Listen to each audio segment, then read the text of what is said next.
Bem-vindos, queridos e amados, e aqui estamos uma vez mais com o grupo Emergir de Southside Uniting Church. E eu sou o reverendo Estevão Liévano, eu sou o pastor de evangelismo aqui numa igreja missional da Uniting Church, no sul de Brisbane. E hoje nós vamos tomar o próximo capítulo na história de Jonás. Hoje, gente, nós estamos olhando quando Jonás chega finalmente na cidade de Nínive. E o que é a missão que ele faz quando ele chega lá. Então, se vocês têm as suas Bíblias, eu vou pedir vocês abrir a Bíblia em Jonás, capítulo 3, e vamos ler juntos.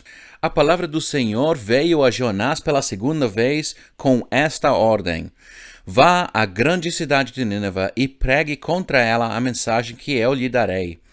Jonás obedeceu a palavra do Senhor e foi para Nínive. Era uma cidade muito grande, sendo necessários 3 dias para percorrê-la. Jonás entrou na cidade e percorreu durante um dia, proclamando: daqui a 40 dias, Nínive será destruída. Os ninivitas creram em Deus, proclamaram um jejum. E todos eles, do maior ao menor, vestiram-se de pano de saco. Quando as notícias chegaram ao rei de Nínive, ele se levantou do trono, tirou o manto real, vestiu-se de pano de saco e sentou-se sobre cinza. Então fez uma proclamação em Nínive, por decreto do rei e de seus nobres: não é permitido a nenhum homem ou animal, bois ou ovelhas, provar coisa alguma. Não comam nem bebam. Cobrirão-se de pano de saco, homens e animais, e todos clamem a Deus com todas as suas forças. Deixem os maus caminhos e a violência. Talvez Deus se arrependa e abandone a sua ira, e não sejamos destruídos. Tendo em vista o que eles fizeram e como abandonaram os seus maus caminhos, Deus se arrependeu e não os destruiu como tinha ameaçado. Amém. Então, gente, o que nós vemos aqui, primeiro, ante tudo, é que o Jonás obedeceu ao Senhor. Agora, o que é importante para nós lembrar nisso é que quando Deus vem e nos fala, nos comunica, nos dá essa direção, é importante que nós vamos a obedecer. Nós normalmente não entendemos completamente o que é a vontade de Deus para as nossas vidas. Simplesmente entendemos que Ele quer uma coisa boa para as nossas vidas e que a sua bondade é suficiente, assim que nós podemos agir com o que Ele nos está mandando fazer. Talvez é uma palavra que vem através de uma pregação, como nós estamos tendo agora, ou talvez um verso da Bíblia, quando você está fazendo o seu devocional diário, ou pode ser através de um profeta, um amigo na sua vida. De qualquer forma, o que é importante aí é obedecer. E esse é o tema grande que nós vemos aqui em Jonás, capítulo 3. A obediência de Jonás deixa que Deus pode agir no coração do rei de Nínive e dos nobres. E, desta maneira, é que o rei de Nínive obedece também. Ele reconhece que ele tem que arrepender-se. E nessa ação de ir e tirar a roupa real e, em vez, pôr o pano de saco, ele está mostrando a Deus o seu arrependimento. Isto é muito importante, queridos e amados, porque nós estamos morando em um mundo agora em qual o povo não entende que é o arrependimento. É grave, é importante, e nós deveríamos dar a certa importância para o arrependimento. Agora, queridos e amados, eu não estou falando para você entrar no gabinete com o cura e falar assim, dessa maneira. Não é como que eu não creio que arrepender-se para um outro crente não é suficiente. É por causa que eu estou dizendo que isto não deve ser o tipo de arrependimento que é através de um intercedor. Isto tem que ser o tipo de arrependimento que significa que eu, personalmente, falo com Deus e pido a Deus que Ele me perdoa dos meus pecados. É isso que o rei de Nínive fez. É isso que os nobres de Nínive fizeram. Outra coisa que é importante que nós entendemos lá é que o rei de Nínive aqui está agindo como se fosse um representativo da sua cidade. Isso também para mim é muito interessante, por causa que em muitas dessas situações, quando nós temos um crise, seja um crise como eles têm lá em Nínive, a ameaça de destruição, ou crises que nós temos agora no mundo, que é a pandemia, nós temos que lembrar que os nossos líderes são, então, representativos nossos. E é muito importante que nessa situação, qualquer líder, se você é um líder, por favor, escuta isto. Que esse líder está preparado e disposto para fazer o ato de arrependimento, assim que Deus pode ver e Deus pode perdoar não só ele ou ela, mas todo mundo que nós representamos. Para mim, sendo pastor, foi muito importante quando o líder da minha igreja, a doutora Deirdre Palmer, fez então o arrependimento e pediu perdão das vítimas do abuso sexual de todas as igrejas na Austrália. Por que é que foi importante isso?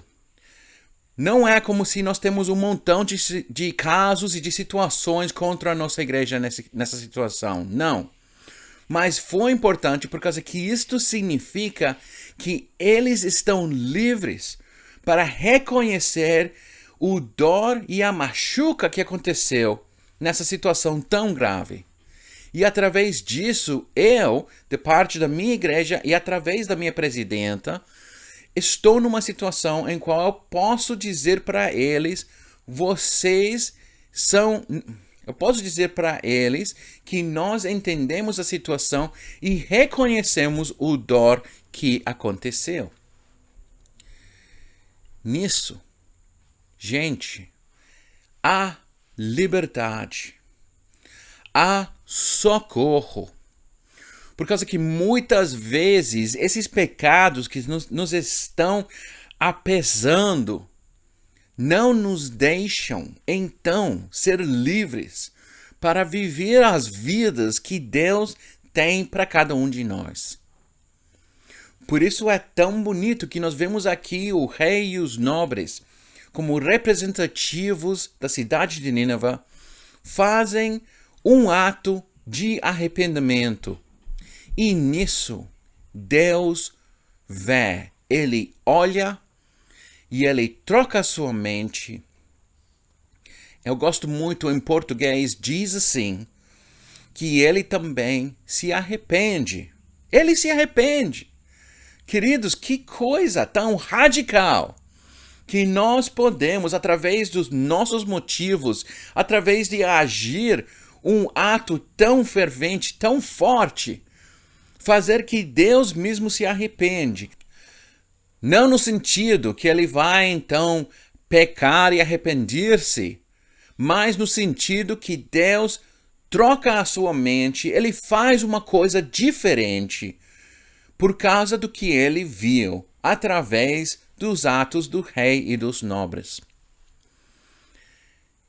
Isto é muita parte do tema que nós vemos através do livro de Jonás. Deus fala uma coisa, Jonás quer fugir.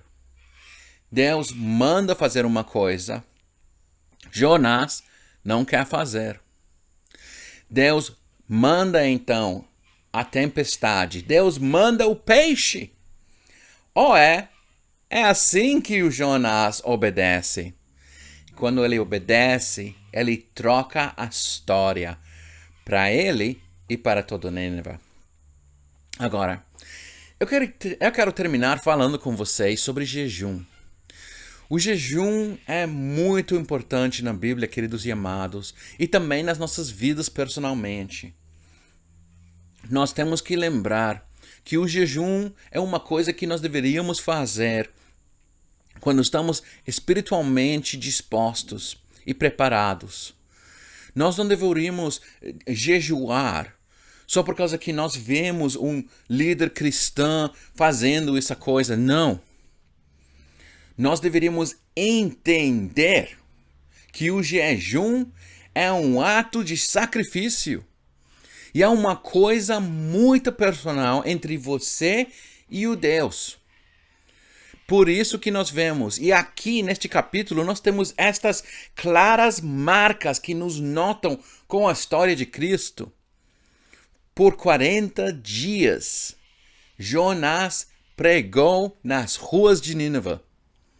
Por 40 dias, Jesus estava no deserto. Nesses dias, o povo estava jejuando. Por 40 dias, Cristo estava jejuando no deserto. Durante esse tempo, todo o povo de Nínive se estava arrependendo, por causa que eles precisavam a salvação da destruição prometida por Deus. Em um sentido muito similar, Jesus estava jejuando, mas intercedendo por nós.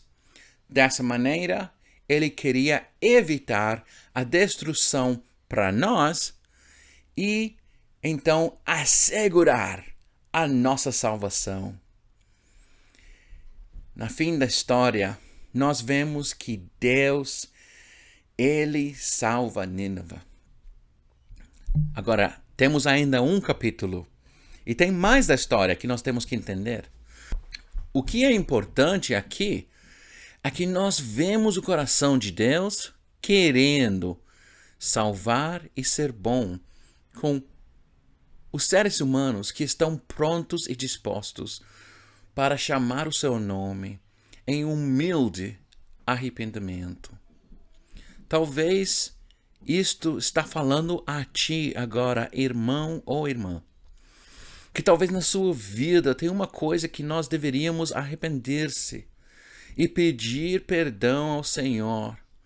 Assim que Ele pode, então, tomar esse vazio no nosso coração e encher com o amor de Cristo.